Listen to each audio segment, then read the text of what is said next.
Peggy 18.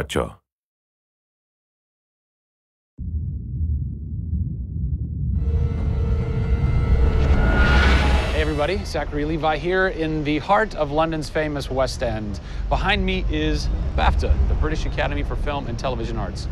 Why are we here? Excellent question. For starters, Tomb Raider, the series, has garnered a lot of love and accolade from BAFTA over the years.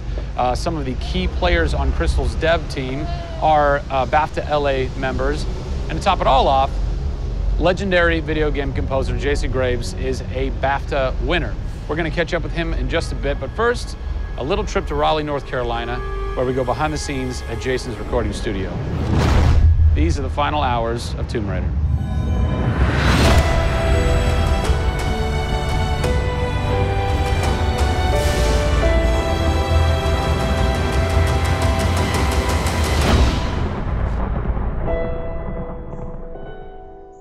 The first thing we did was the theme. There have been many composers in the games or the films, but they've always used the original theme. They said, we want to start with a clean slate, new theme. I did it on piano, very simple. I was really scared just to send it because I'm like, I don't know, I think this really works, I think I like it. We ended up taking that exact theme. The first demo I sent was on the first trailer. That exact same arrangement.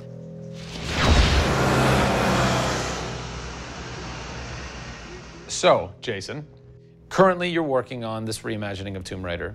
When you're taking on a new project, what are the things that attract you to that project? The heritage of a particular game, I think obviously. And don't even get me started on Tomb Raider. I literally almost drove off the road. I was on the phone with the audio director. Like, oh, stoplight! And I had to pull over a little bit to not hit the car behind me. What I loved about Tomb Raider, what really drew me to the project was they had no pre-existing conditions. Because they wanted to get out of what it used to be. They wanted something new, they wanted something fresh. Jason's done hundreds of games at this point. He was an easy choice for us to go with on paper because he has such great experience. I listened through a lot of different material from a lot of different composers. I was really taken by how well he did the intimate stuff. The textures and the real, intimate and vulnerable bits that we needed to highlight in the game were a great match for us. What is square one for you when you start wrapping your head around it going, this is where I feel like this world is going to exist? Main theme, call me old-fashioned. Then it was a matter of finding out what kind of percussion would work. And always going back to the melody and the theme, because that's kind of the heart of the game. The most signature thing that we need to get right is Lara's theme. One of our big goals was that it can be used in any emotional context. What does it sound like? High action.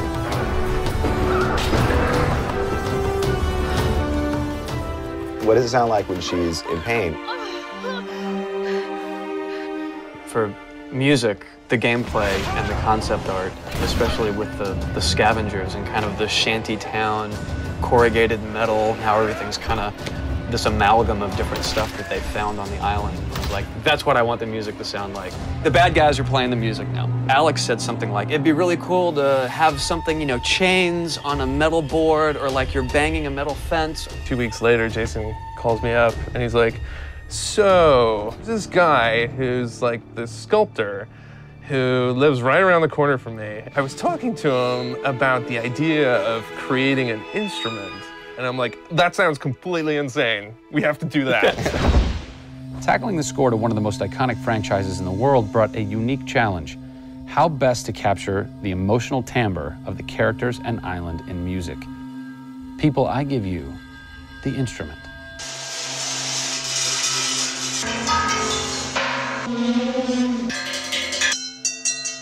The instrument. I was gonna let Matt determine the aesthetics. I was really only concerned about the sound that the sculpture was gonna make.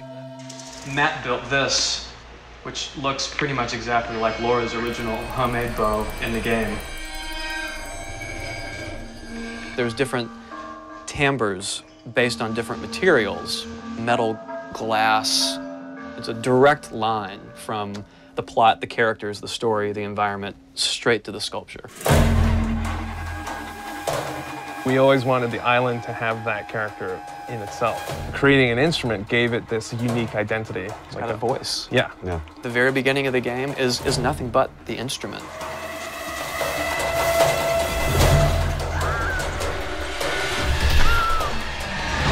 Who do you look at in video games or in film that you go, what they've done has shaped who I am and what I do for a living? They're all dead, unfortunately. What? Yeah, I know. It's classical composers.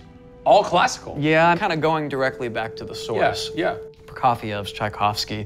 Even for some of the scary stuff, you've got Penderecki, who's a Polish composer. Actually, he's still alive. It kind of goes back to ballets or opera, which is kind of the precursor to film and video games. You know, they were telling a story. Yeah. And that's what I love about that music. It tells a story. Even if you don't know the plot, you can listen to it. And film music's the same way.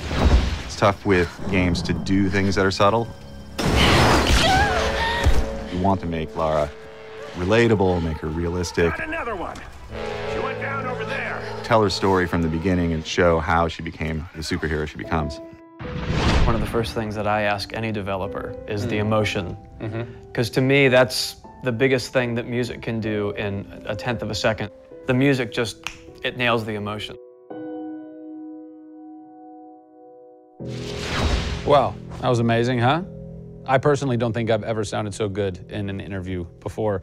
Although Jason, Jack, and Alex are audio savants, so that would make perfect sense. I cannot wait to jump into this game, not just for the amazing action, but the emotion and mood and tone that they're going to set with their incredible skill. Tune in next time for a special secret announcement that is going to change the way you play Tomb Raider forever. See you soon.